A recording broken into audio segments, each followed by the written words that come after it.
읽은 말씀에 근거해서 하나님을 경외하는 가정이 누리는 복이라고 하는 제목으로 말씀드리겠습니다. 오늘 가정의 달을 맞아 우리 가정이 어떠한가, 또 내 삶은 어떠한가 한번 살펴보는 시간이 되면 좋을 것 같습니다. 오늘 읽은 말씀에 보면 복이라고 하는 단어가 4번 나옵니다. 1절, 2절, 4절, 5절. 여러분 정말 예수를 믿고 하나님을 아버지로 모시고 살면 복된 삶을 산다고 여러분 믿으시나요? 저는 우리가 예수 그리스도를 모시고 또 하나님을 아버지라고 섬기며 또 성령 안에 우리가 살 때 우리의 삶은 우리 힘과 지혜로 사는 것보다 훨씬 더 복된 삶이다 라고 하는 저는 확신하며 삽니다. 오늘 시편 기자가 우리에게 들려주는 이 이야기를 통해서 내가 그와 같은 은혜 가운데 살고 있음을 확인하는 시간이 되면 좋겠고, 또 우리가 무엇을 보고 또 어떻게 살아야 할 것인가에 대해서도 점검을 해보면 좋을 것 같습니다. 128편의 특징이 있다면 확장성이 있습니다. 하나님을 경외하는 사람, 그 사람이 복되고 또 그 사람의 일터가 복되고 가정이 복되고 후손이 복되고 도시와 나라가 복을 받는다라고 하는 그와 같은 확장성이 있습니다. 그런데 이 확장성이 가능하기 위해서 중심성에 대한 이야기도 합니다. 그러면 이와 같은 놀라운 거룩한 영향력이 있기 위해서는 어떤 일이 있어야 되는가, 무엇이 필요한가라고 하는 부분에 대해서 시편 기자는 이야기를 하죠. 그 중심성에 대한 부분을 1절에서 이야기합니다. 2가지를 이야기하는데요. 여호와를 경외하며 그의 길을 걷는 자마다 복이 있다. 경외라고 하는 것과 그의 길을 걷는 것이라고 하는 이 2가지를 이야기합니다. 경외는 어떤 것일까요? 무서워하는 걸까요? 하나님을 생각하면 무서운 걸까요? 그렇지는 않을 거예요. 막 두렵고 떨려서 하나님 가까이 가기 싫은 걸까요? 그렇지는 않을 겁니다. 이 경외라고 하는 것은 하나님을 존중하는 것이죠. 하나님을 인정하는 것입니다. 내 삶에서 내가 가진 계획 속에 또 내가 가진 생각 속에 어떤 일을 하려고 할 때도 하나님을 항상 인정하는 것입니다. 하나님께서 내 아버지시고 나를 존귀한 자로 부르셨다는 것을 기억하면서 어떻게 하면 내가 하나님을 기쁘시게 할 수 있을까라고 하는 그 마음 가지고 사는 마음의 태도, 그것이 경외라고 하는 말인 것 같습니다. 그런데 우리 성도의 삶은 이 내면에서 경외하는 것으로 그쳐서는 안 되겠죠. 이 경외함이 겉으로 드러나야 됩니다. 하나님께서 기뻐하시는 그 길을 걷는 것이 우리 가운데 필요합니다. 그래서 그의 길을 걷는 것이다 라고 하는 것은 행동으로 드러나는 그와 같은 삶이 있어야 된다라고 하는 이야기입니다. 그냥 경외함이 겉으로 드러나서 우리의 말에, 우리의 일 속에, 우리의 행동 속에 하나님께서 기뻐하실 것으로 채워지는 그와 같은 삶, 그것이 필요하다라고 하는 이야기입니다. 구약 성경에 보면 하나님을 경외하며 동행했던 사람에 대한 이야기가 나옵니다. 누굴까요? 많은 인물이 있겠지만 그 중에 하나가 에녹입니다. 에녹은 하나님과 동행하더니 하나님이 그를 데려가심으로 세상에 있지 아니하였더라 라고 그렇게 구약 성경에서 그 인물에 대해서 묘사를 합니다. 그리고 이 에녹에 대해서 히브리서 11장에서 믿음장에서 이렇게 묘사합니다. 믿음으로 에녹은 죽음을 보지 않고 옮겨졌으니 하나님이 그를 옮기심으로 다시 보이지 아니하였느니라. 그는 옮겨지기 전에 하나님을 기쁘시게 하는 자라 하는 증거를 받았느니라. 에녹의 삶을 그렇게 묘사하는 거죠. 하나님께서 그를 보실 때마다 기뻐하셨다는 거죠. 그러면서 11장 5절에서 에녹에 대해서 그렇게 이야기하고 나서 우리 믿는 성도의 삶이 어떠해야 되는가, 믿음의 원리에 대해서 11장 6절에 이어서 설명합니다. 여러분들이 잘 아시는 내용일 것입니다. 믿음이 없이는 하나님을 기쁘시게 하지 못하나니 하나님께 나아가는 자는 반드시 그가 계신 것과 또한 그가 자기를 찾는 자들에게 상 주시는 이심을 믿어야 된다. 믿음이 없이는 하나님을 기쁘시게 하지 못한다. 그러면서 2가지를 이야기해요.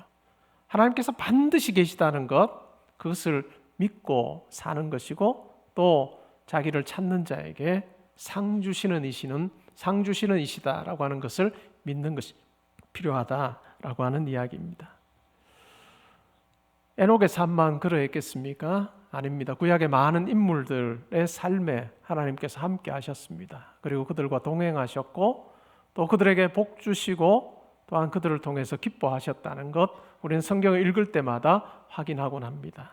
또한 그 하나님께서 예수 그리스도 안에서 우리를 만드셨습니다. 에베소서 2장 10절에 보면 이렇게 말합니다. 우리는 그가 만드신 바라 그리스도 예수 안에서 선한 일을 위하여 지으심을 받은 자니 이 일은 하나님이 전에 예비하사 우리로 그 가운데서 행하게 하려 하심이다 라고 이야기를 합니다. 예수 그리스도 안에서 선한 일을 위하여 우리를 지으셨다. 하나님의 걸작품으로 우리를 만드셨다라고 하는 이야기입니다. 세상은 우리를 향해서 다르게 평가할지 모릅니다. 여러분 각자 처해 있는 환경과 형편에 따라서 세상은 세상의 잣대로 여러분들에게 이야기할지 몰라요. 근데 성경은 그렇지 않습니다. 성경은 예수 그리스도 안에서 우리를 존귀한 자로 하나님께서 세우셨다, 만드셨다, 그리고 예수 그리스도 안에서 선한 일을 위하여서 우리를 그렇게 부르셨다라고 하는 이야기입니다. 그러기에 예수 그리스도 안에서 거듭난 우리 성도는 하나님 앞에서 경외함을 가지고 경외하는 마음으로 또 그분의 뜻을 좇아서 걷는 이와 같은 모습이 우리 가운데 있어야 됩니다. 이것이 우리 신앙의 싸움이라 할 수 있죠.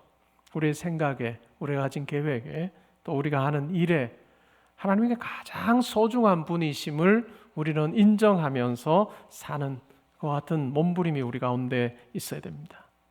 그러면 경건과 또 그의 뜻을 좇아 걷는 이 일을 위해서 중요한 것이 있습니다. 여러 가지가 있겠지만요. 저는 오늘 그 중요한 것 중에 한 가지를 주의를 지키는 것으로 설명을 드리려고 합니다. 경건과 그의 길을 걷기 위해서 우리 성도가 꼭 지켜야 되는 것이 있는데 그것이 바로 주의를 기억하여 거룩하게 지키는 것이다. 예배의 자리에서 주님을 기억하는 것이 필요하다는 것입니다. 하나님께서 6일 동안에 천지를 창조하셨습니다. 그리고 7일째 되는 날에 안식하셨습니다. 이 안식을 하신 하나님께서 인간을 만드신 후에 자기 백성들에게 안식할 것을 요구하셨습니다. 거룩한 내가 이제 쉬니 너희들도 이 안식일을 기억하여서 거룩하게 지켜야 된다. 그러면서 구약에 나오는 이 안식일, 이것이 이제 물론 예수 그리스도를 통해서 우리에게는 주일 개념으로 발전이 됩니다. 근데 구약에 나오는 이 안식일 개념에서 매우 중요한 것 중에 하나가 뭐냐 하면 일을 하지 않는 거예요. 일을 하지 않는 겁니다. 왜 하나님께서 일하지 말라라고 하셨을까? 우리가 7일 주일 단위, 주 단위로 우리가 사는데 현대인들이 주 단위로 삽니다. 그런데 그냥 6일, 5일을 일하고 쉬지 않으면 어떨까요? 쉬지 않으면 아마 우리 삶이 굉장히 힘들 겁니다. 하나님께서 우리를 지으신 분이시기 때문에 우리가 어떻게 살아야 되는지 그 삶의 방식을 하나님께서 너무나도 잘 아셨습니다. 그래서 7일 중에 하루를 안식하라 라고 하는 것을 요구하셨던 거죠. 그러면서 일하지 말라라고 그렇게 말씀하셨습니다. 예수를 믿은 후에 우리가 주일을 지키면서도 초창기 한국교회의 이 주일 성수의 굉장히 중요한 개념이 일하지 않는 거였습니다. 때로는 굉장히 율법적으로 지키면서 주일이 땡 시작하면 공부하는 것도 그만두고 뭐 일하는 거 다 그만두고 뭐 그런 식으로 우리가 지키기도 했죠. 근데 이 주일에 안식일에 일하지 말라라고 하는 그 의미는 단순히 그냥 우리가 외적으로 하던 일을 그만두라라고 하는 의미보다도 훨씬 더 큰 의미가 그 속에 담겨 있습니다. 그게 어떤 걸까요? 6일 동안 우리가 살면서 우리 손으로 아니면 우리가 해야 되는 어떤 일들을 하면서 분주하게 삽니다. 우리가 사는 그 환경은 결코 교회의 환경과는 다릅니다. 굉장히 세상적인 가치가 득세하는 환경이죠. 그리고 이 세속적인 가치 아래서 우리가 일상적인 삶을 삽니다. 분주하게 살죠. 그리고 우리가 그 안에서 추구하는 것들이 다 있습니다. 직장 생활 하면서 내가 조금 더 높아지면 좋겠다, 조금 더 많이 가지면 좋겠다, 이 일이 잘 되면 좋겠다 하는 그런 생각을 가지고 삽니다. 6일간의 삶에서 우리의 관심은 거기에 가 있습니다. 근데 주일에 예배 자리에 와서 우리에게 영혼이 있다는 것을 생각하기 시작합니다. 일상적인 삶을 살면서 우리에게 영혼이 있고 하나님께서 기뻐하시는 대로 살아야 된다. 물론 그것이 필요하죠. 그러나 7일 중에서 하루를 떼서 하나님 앞에 예배하는 이 자리가 없이는 그것이 불가능합니다. 예배 자리에 올 때 여러분들이 일상적인 삶에서 6일 동안 5일 동안 고민하면서 여러분의 부족한 거, 결핍한 거, 그것 가지고 하나님 이거 채워주십시오라고 이야기하기 전에 우리가 반드시 기억해야 되는 것이 있다면 하나님께서 나에게 허락하신 영의 생명이 있다는 것을 기억하는 것입니다. 그리고 하나님께서 나와 교통하기를 원하시고 나를 통해 영광 받으시기를 원하시고 나와 함께 교제하기를 원하시는 그 하나님을 기억하면서 예배 자리에서 하나님과의 연합함이 있고 교통함이 있고 하나님을 만나는 그 분명한 체험들이 우리 가운데 있는 것 매우 중요한 것 같습니다. 그리고 하나님의 은혜를 기억하는 거죠. 하나님의 사랑을 기억하는 것입니다. 그리고 내가 이 세상 지금 교회 밖의 세상에서 분주하게 살고 있지만 내가 가는 곳이 무엇인지를 어딘지를 분명히 인식하는 그 자리, 그것이 바로 예배의 자리가 되어야 되는 것입니다. 예배의 자리에서 기도를 통해서 간구함을 통해서 하나님 세상의 그 가치관을 그대로 가져와서 내가 이거 필요한데 이것 주세요. 물론 그 기도 필요하다고 저는 생각합니다. 반드시 드려야 될 기도 중에 하나입니다.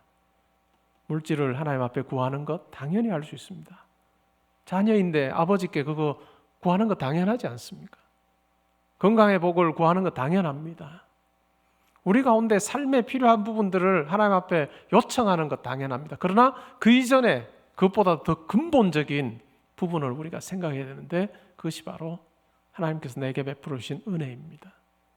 나로 하여금 예배하는 자로 불러주신 그 은혜를 생각하고 예수 그리스도를 믿어 내가 거듭나게 하셔서 육신의 눈만이 아니라 영의 눈이 열려서 영원한 하나님 나라를 바라보게 하시고 또 하나님을 보게 하시고 그 나라를 사모하게 하신 그 놀라운 하나님의 은혜를 기억하는 것입니다. 그래서 내 영이 아버지로 말미암아 기뻐하고 즐거워하는 그 같은 시간, 그것이 바로 예배의 자리가 되어야 하는 것입니다. 그리고 그분이 약속하신 영원을 생각하는 것이죠. 100년이라고 하는 길지 않은 이 땅에서의 삶을 살면서 이 세상 너머의 영원을 약속하신 그 하나님을 기억하면서 내가 가야 되는 나라가 있다, 내가 그곳 향해 달려가는 자다라고 하는 것을 분명히 확인하는 그 시간이 우리 가운데 필요한 것입니다. 하나님을 기억하고 그분의 약속을 확신하고 우리의 삶의 자리로 나아가기 위해서 우리에게 필요한 것이 바로 주일을 기억하여 예배 자리를 지키는 것입니다. 그리고 이것이 있을 때 비로소 우리의 주일 외에 다른 일상적인 삶에서 하나님의 뜻이 무엇인지 또 하나님께서 원하시는 것이 무엇인지를 우리는 알며 살게 될 것입니다. 여러분, 이 예배드리는 이 날이 여러분들에게 참 특별한 날이 되면 좋겠습니다. 하나님, 제가 이거 필요한데 이것 제가 원합니다라고 하는 이야기하기 전에 내가 가야 될 나라, 하나님 나를 기다리고 계시고 지금도 함께 하시는 하나님을 기억하면서 여러분 마음속에 설렘과 사모함이 생기는 그런 시간이 되면 좋겠습니다. 이제 이 하나님을 만나고 우리가 일상의 자리로 돌아가는 거죠. 2절에 보면 내가 내 손으로 수고한 대로 먹을 것이라 내가 복되고 형통하리로다. 이 하나님을 만나고 우리 일상으로 돌아갈 때 하나님께서 우리 삶의 자리에 함께 하십니다. 반드시 하나님께서 우리와 함께 하셔서 우리가 수고한 대로 먹을 것을 가지게 하시는 그 은혜를 누리게 하십니다. 우리가 내가 수고하고 내가 땀 흘려 내 지혜로 내 능력으로 내가 먹을 것을 얻고 내가 필요한 것을 얻었습니다라고 고백하는 것이 아니라 경외함으로 또 그의 뜻을 따라 걷는 자는 하나님께서 주셨음을 고백하는 마음으로 우리 일상 생활을 하게 됩니다. 우리가 이렇게 일상에서의 삶을 살 때 굉장히 중요하게 생각해 보아야 되는 것 중에 하나가 내 삶의 자리가 너무 익숙해서 하나님께 기도하지 않고도 내가 살 수 있을 것 같은 그 생각을 혹시 내가 가지고 살고 있지 않은가를 점검해 봐야 될 겁니다. 그래서 우리는 익숙한 곳에서 낯선 자처럼 사는 훈련을 하지 않으면 안 됩니다. 익숙한 곳에서 낯선 자처럼 사는 훈련. 여러분 처음 직장 생활하셨던 아니면 지금 직장 생활하는 그곳에서 여러분 첫날을 기억하십니까? 첫날 어떠셨나요? 내가 잘할 수 있을까? 또 어떤 사람들이 있을까? 참 많은 생각을 했을 겁니다. 그래서 일터로 가면서 아마 하나님께 기도했을 겁니다. 하나님 도와주십시오. 하나님 저에게 지혜도 주시고 능력도 주세요 라고 기도하며 시작했을 겁니다. 근데 그렇게 기도하며 하나님을 의지하며 시작했던 우리가 시간이 조금 지나면 어떻게 될까요? 익숙해집니다. 그렇죠? 익숙해지죠. 어떤 일을 해야 되는지도 알고 시간 좀 지나면서 능숙해지기도 하죠. 그러면서 하나님을 의지하는 것이 점차 줄어듭니다. 그리고 내가 하는 거죠. 이제는 하나님께 기도하지 않아도 내가 척척 잘 알아서 하고 아는 사람도 많아지는 거죠. 그러다 보면 우리 하루하루의 삶에 하나님을 모시고 살기가 참 어렵습니다. 그렇기 때문에 우리가 해야 되는 일이 있다면 익숙한 그곳에서 낯선 자처럼 내가 어떻게 하루를 맞을 것인가. 참 편한 그런 환경, 나에게는 이제는 어색하지 않은 그 환경에서 내가 하루를 시작하며 하나님 저에게 지혜 주시고 하나님 저와 함께 해주십시오라고 하는 그 간구를 가지고 하루를 시작하는 것이 우리 가운데 필요한 것 같습니다. 하루라고 하는 이것이 얼마나 큰 선물인지요. 우리는 시간과 공간의 지배 가운데 삽니다. 우리는 단순히 영적인 존재만은 아니고 또 영과 육을 함께 지니고 삽니다. 우리에겐 공간도 필요하죠. 이 세상을 보면 이 공간을 놓고 많은 다툼이 있습니다. 제한된 공간에 내가 얼마나 더 큰 공간을 차지할 것인가, 아니면 더 좋은 공간을 차지할 것인가, 많은 사람들이 그것을 놓고 다툽니다. 경쟁하죠. 그것이 이 세상의 삶의 방식입니다. 열심히 땀 흘리고 수고하는 이유가 내가 더 좋은 공간, 더 넓은 공간, 오늘날 현대식으로 말하면 더 값비싼 공간을 내가 차지하며 살면 좋겠다라고 하는 그 바람 가지고 삽니다. 이 공간을 놓고 보면 경쟁이 있고 소유 개념이 있기 때문에 비교도 되기도 하죠. 그래서 우리가 6일간 살아가는 삶을 보면 이 공간을 누가 얼마나 많이 가지고 있느냐, 좋은 공간을 차지하느냐 놓고 싸우고, 또 그것을 가지고 있는 정도에 따라서 때로는 비교하며 상대적으로 우월감을 느끼고 상대적으로 열등감을 느낍니다. 그런데 하나님께서 우리에게 허락하신 놀라운 선물 중에 하나가 시간입니다.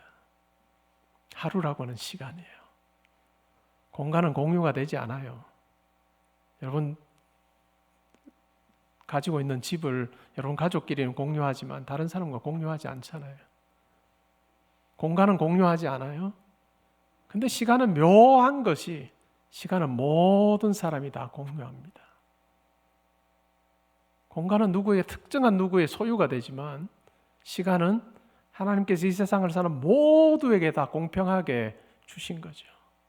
어느 누구도 하나님께서 주시는 이 시간을 절대적으로 자기가 많이 가져가고 누구는 적게 사용하고 하는 이와 같은 일은 없습니다. 24시간 똑같이 우리에게 시간을 선물로 허락하시는 거죠. 어떤 형편과 처지에 있든지 간에. 다른 사람이 생각할 때 아주 큰 건물, 공간을 가지고 사는 사람에게나 아니면 작은 공간에 사는 사람에게나 하나님께서 공평하게 시간의 선물을 똑같이 주십니다. 그리고 그 시간 안에서 하나님을 얼마나 잘 섬기는지, 하나님을 의지하며 사는지, 경외하며 그의 뜻을 좇아서 걷는지를 하나님께서 살피고 계십니다.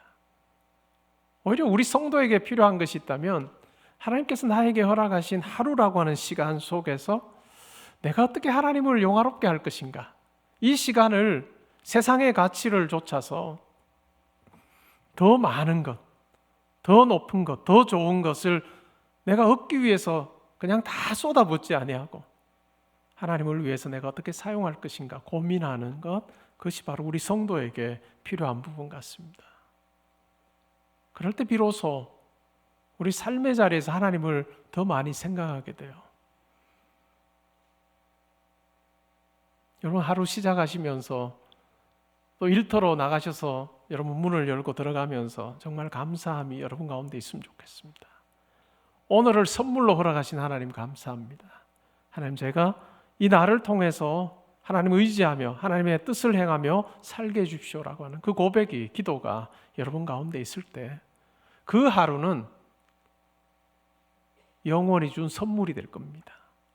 영원히 준 선물로 하루하루를 사는 날이 될 것이고, 만약에 우리가 그 생각 없이 그냥 내가 열심 내는 이유가 더 넓은 공간 차지하기 위함이라고 한다면 그 하루가 별로 영혼과는 상관없는 하루가 될지도 모르겠습니다. 여러분, 하루하루 정말 소중하게 하나님 중심으로 우리가 생각하고 또 의지하며 살면 좋겠습니다. 그러할 때 우리의 일터가 복될 것입니다.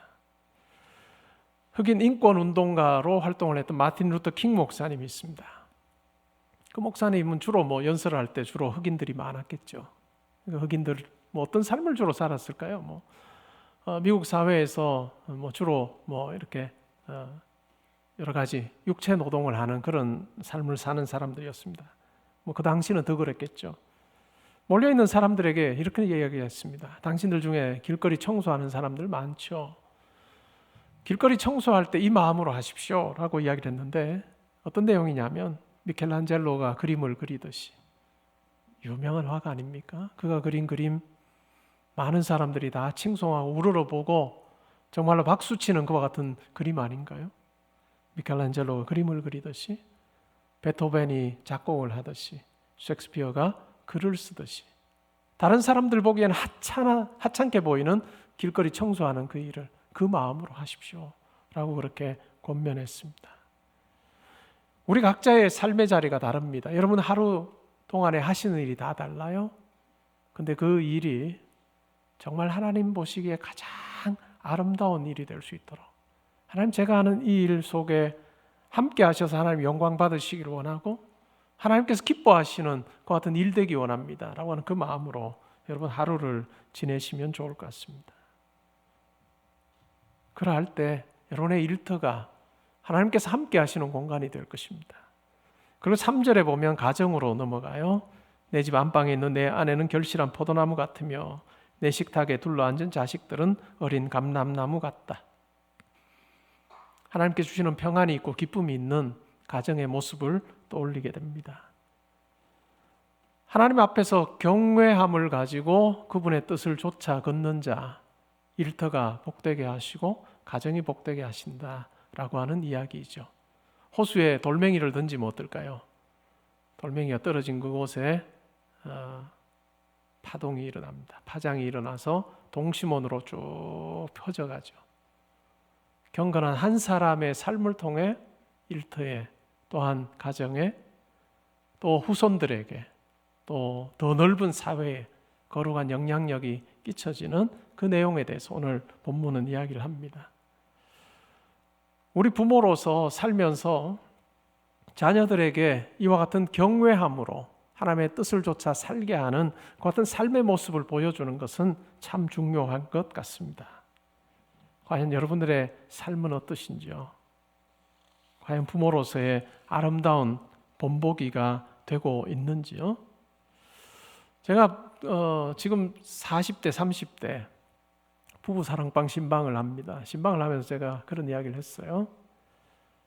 만약에 부모로서 선택지를 딱 둘 중에 하나만 가지게 한다면 뭐 선택하겠냐 하면서 제가 이런 이야기를 했습니다. 첫 번째 1번. 물론 롯데타워는 누군가의 소유지요. 근데 롯데타워만한 건물을 가지고 여러분의 자녀가 예수 안 믿는 자로 사는 것. 첫 번째. 두 번째, 그냥 평범한 그 정도의 재산을 가지고 집에서 예수 잘 믿으며 사는 것. 딱 선택지가 두 개만 있다면 여러분 뭐 선택하시겠습니까? 뭐 선택하시겠습니까? 아마 여러분들은 제3의 선택지를 요구하실 겁니다. 아주 큰 건물, 빌딩을 소유하면서 안 믿었다가 예수를 딱 믿게 되는, 그래서 결국 예수 믿는 자로 살게 되는, 뭐 그런 일이 있으면 좋겠죠. 근데 선택지가 딱 두 개라면 여러분 뭐 선택하시겠습니까? 1번이요? 2번이요? 2번이요? 예. 근데 많은 분들이 1번처럼 1번을 선택하며 사는 것 같아요. 1번을 선택하며 삽니다. 제가 미국 목사님들 만나서 가끔 식사하다 보면 이런 이야기를 해요. 미국 사람들의 경우에 자녀 교육을 하면서 하버드나 예일 보낼 수 있으면 마치 천국 안 가도 될 것처럼 선택 우선권을 명문 대학에 두는 경우가 많다라고 하는 이야기를 들었습니다. 우리나라도 예외는 아닌 것 같아요. 우리나라도 예외는 아닌 것 같아요. 여러분 자녀들에게 정말 이와 같은 분명한 가치관을 심어주시는지요? 어떻게 해서 자녀들이 이런 그 가치관을 형성할 수 있을까요? 부모로서 여러분들이 하는 말 한마디, 행동 하나하나가 정말 가랑비에 옷이 젖는 것처럼 그 행동 하나, 결정 하나를 보면서 아이들은 생각할 겁니다. 뭐가 더 소중한지를 아이들은 판단을 하고 가치관을 가지게 되죠. 학교에 아이들이 가요. 부모로서 보니까 늦어요. 얘들아 지각하겠다. 빨리 가라, 빨리 가라. 대부분의 엄마 아빠들이 그 이야기를 합니다. 근데 교회 가는 날 아이들이 그냥 뭐 미적미적거리고 있는데도 아무 말 하지 않으면 아이들이 어떻게 생각할까요? 아, 학교 가는 게 중요하구나. 교회보다 학교 가는 게 더 중요하구나 라고 하는 생각 그들이 가질 거예요. 학교에서 시험 성적 좋은 성적 받으면 정말 기뻐하고, 그리고 또 뭐 학원이나 아니면 학교 숙제 하지 않았을 때 엄마 아빠가 야단을 칩니다. 너 왜 안 했냐? 라고 야단을 쳐요. 근데 그 아이가 말씀을 읽지 않아요. 기도도 하지 않아요. 근데 가만히 그냥 내버려 둔다면 아이들이 어떻게 생각할까요? 아, 그냥 말씀 기도보다 정말 학교 공부가 더 중요하구나 라고 하는 생각을 은연중에 그들이 가질 겁니다. 그러다 보면 그들의 생각이 뭐로 갈까요? 아, 하나님보다 교회 통해서 예배드리고 하는 것보다 이 세상에서 정말 더 높아지고 더 잘 사는 거, 그거 우리 부모가 원하는 거구나 라고 하는 생각을 그들도 모르게 가지게 될 겁니다. 여러분 보통 여러분들이 가지는 정기적인 어떤 수입 외에 어떤 수입이 생겼어요. 그때 만약에 하나님 앞에 내가 이걸 하나님 위해서 어떻게 사용하면 좋을까라고 하는 그 고민을 하면서 아이들에게 고민하는 모습을 보여주면 아이들이 하나님 앞에 물질을 드리는 그 삶을 자연스럽게 배울 거예요. 근데 그것이 하나도 없다면 자기들을 위해서 사는 삶을 살 가능성이 훨씬 더 크다는 것이죠. 어떤 문제가 생겼어요? 아니면 어떤 계획 앞에서 도무지 내가 해결할 힘이 없다라고 생각하는 그런 경우가 있을 수 있겠죠. 그때 그냥 수건으로 머리를 이렇게 감싸고 그냥 드러눕지 아니하고 하나님 앞에 기도하는 그 모습을 보여주면 아이들이 우리 부모님도 어려울 때 기도하면 되더라 라고 하는 것 은연중에 그들도 배우지 않겠어요? 그러할 때 비로소 우리 자녀들이 믿음의 사람으로 정말 복을 누리는 자로 살아가게 될 것입니다. 여러분 어떤지요? 여러분 자녀들 어떤지 한번 잘 살펴보십시오. 때로는 학창시절 보내면서 하나님 잘 믿는 것보다 공부 잘하는 것이 더 중요하다라고 생각을 하고 교육을 해서 그들이 믿음의 길에서 지금 잠시 떠나 있는 경우 있을 거예요.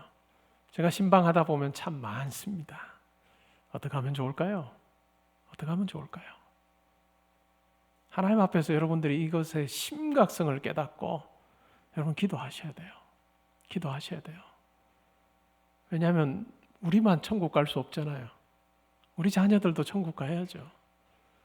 자녀들의 문제로 끝나지 않습니다. 자녀들의 자녀들, 그들이 신앙생활 안 하면 어떨까요?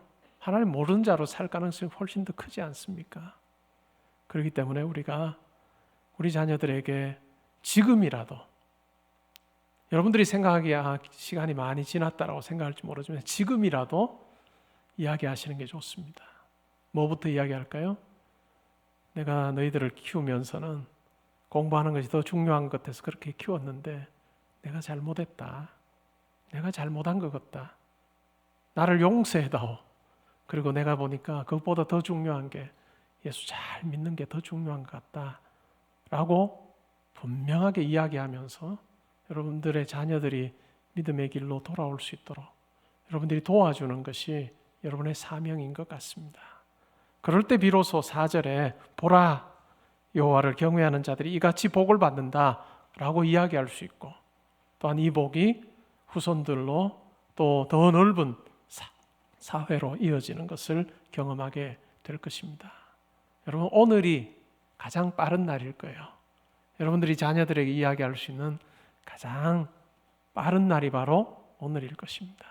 하나님 앞에 엎드려 기도하시면서, 하나님, 제가 부모로서 마땅히 감당해야 되는 그 사명 감당하지 못했던 부분, 하나님 저를 불쌍히 여기시고 용서하시고, 하나님 제 자녀들이 또 제 후손들이 예수 믿는 길에서 한 사람도 떠나지 아니하도록 하나님 긍휼을 베풀어 주십시오. 여러분, 바울을 기억하시나요? 내 동족 이스라엘이 주께로 돌아올 수만 있다면 내 목숨까지도 아끼지 않겠다 라고 이야기했던 그 바울의 그 간절함이 여러분의 기도 또한 마음이 되어야 할 것입니다. 사랑하는 성도 여러분, 아직까지 기회가 있습니다. 기도하면서 잘 권면하여서 여러분들이 믿는 그 하나님, 그리고 여러분들이 가야 되는 그 영원한 나라를 우리 자녀들도 누리고 또한 우리 후손들도 다 누리면서 영원한 하나님 나라에서 함께 영생을 누리는 그 은혜가 있기를 주님의 이름으로 축복합니다. 우리 같이 찬양 드리겠습니다.